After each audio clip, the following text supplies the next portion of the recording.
오늘은 2022년 1월 9일 주님 세례 축일입니다. 성부와 성자와 성령의 이름으로 아멘. 루카가 전한 거룩한 복음입니다. 그때의 백성은 기대에 차 있었으므로 모두 마음속으로 요한이 메시아가 아닐까 하고 생각하였다. 그래서 요한은 모든 사람에게 말하였다. 나는 너희에게 물로 세례를 준다. 그러나 나보다 더 큰 능력을 지니신 분이 오신다. 나는 그분의 신발끈을 풀어드릴 자격조차 없다. 그분께서는 너희에게 성령과 불로 세례를 주실 것이다. 온 백성이 세례를 받은 뒤에 예수님께서도 세례를 받으시고 기도를 하시는데 하늘이 열리며 성령께서 비둘기 같은 형체로 그분 위에 내리시고 하늘에서 소리가 들려왔다. 너는 내가 사랑하는 아들, 내 마음에 드는 아들이다. 주님의 말씀입니다. 그리스도님 찬미합니다. 너는 내 사랑하는 아들, 내 마음에 드는 아들이다. 오늘은 성탄 시기의 마지막 날이고 우리는 주님 세례 축일을 보내게 됩니다. 주님 세례는 주님이 공생활을 시작하시며 보여주신 장면 중 하나이고 이제 주님 구원의 날이 선포되었다는 이야기입니다. 기다림이 현실이 되었고 미래가 현재가 되는 순간이 주님 세례의 모습입니다. 백성은 기대에 차 있었으므로 사람들의 기대는 구세주에 대한 생각이었습니다.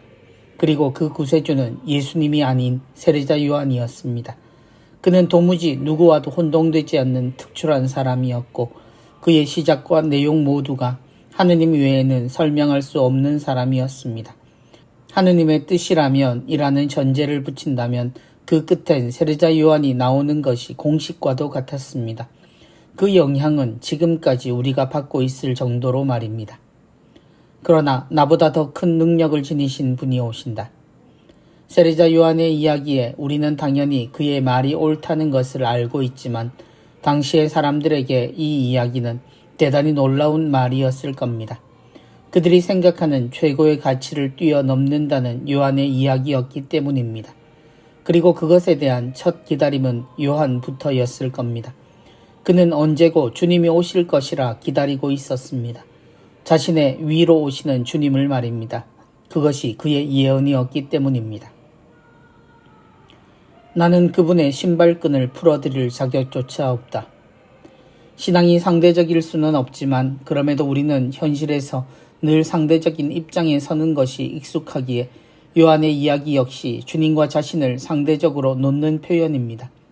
주님은 그가 종으로서도 합당하지 않은 분이라고 이야기합니다. 돌아온 주인에게 수고하셨다 신발에 끈을 풀어드리고 씻을 물을 준비해야 함에도 그러기에도 합당하지 않다는 요한의 말은 겸손의 극치이고 하느님 앞에서 이상적인 모습입니다. 그런 주님을 기다렸던 요한입니다. 온 백성이 세례를 받은 뒤에 예수님께서도 세례를 받으시고 요한의 등장이 사람들에게 극적이었던 것은 그가 기다리던 메시아의 모습을 드러내었기 때문이고 그의 메시지도 하늘나라에 관한 것이었기 때문이었습니다. 그의 예언으로 예고된 메시아도 여전히 극적인 등장을 짐작할 수 있었습니다. 하지만 실상은 달랐습니다. 그 구세주는 능력을 보여주며 세상에 등장하지 않았습니다. 오히려 없는 죄와 같은 먼지 묻은 몸으로 요르단 강을 찾았습니다. 백성들과 구별되지 않는 모습으로 전혀 다르지 않은 위치에서 눈앞에 등장할 때까지 알 수 없었던 죄인들 사이에서 예수님은 세례자 요한의 앞에 등장하십니다. 당연히 그는 주님의 신발을 볼 수 없었고 대신 주님의 머리를 봐야 하는 세례자의 자리를 지켜야 했습니다. 주님의 이런 행동은 단순히 서민이나 어려운 이웃들의 처지가 되어봐야 한다는 동정심이나 좋은 마음에서 나온 행동이 아니었습니다.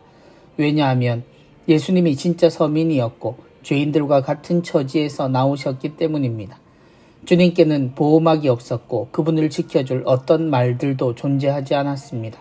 그러니 그분도 사람들 사이에 머물면서 궁계일학처럼 살던 삶은 아니었던 셈입니다.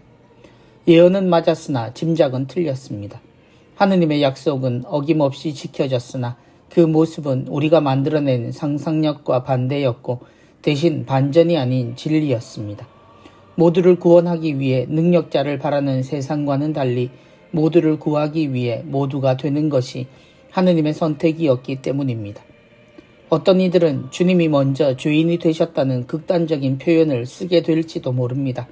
그러나 세례는 죄인들만을 위한 것이 아니라는 것, 하느님의 자녀로서의 기회를 말한다면 주님의 세례는 죄인됨을 뜻하는 것이 아니라 세례의 참된 의미를 알려주신 것으로 봐야 합니다. 모두가 다시 시작할 수 있다는 것이 이 세례의 한자리에 당신을 두심으로 가능해졌다는 이야기입니다. 이제 우리는 일상으로 돌아가게 됩니다. 연중을 뜻하는 푸른 영대처럼 별다른 일 없는 일상에서 우리는 특별하지 않게 하루를 사시는 주님을 만나게 될 것입니다. 그를 통해 우리는 우리의 모든 생활 안에 하느님의 뜻이 새겨져 있고 우리는 그 삶을 통해 구원에 가깝게 간다는 것을 알게 될 것입니다.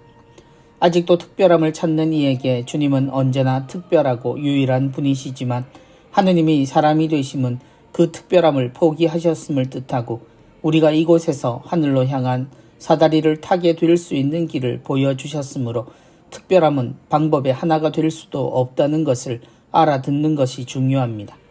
우리도 그분처럼 세례를 받았습니다. 그러므로 우리에게도 같은 출발점이 있음을 잊지 않는 우리가 되기를 바랍니다.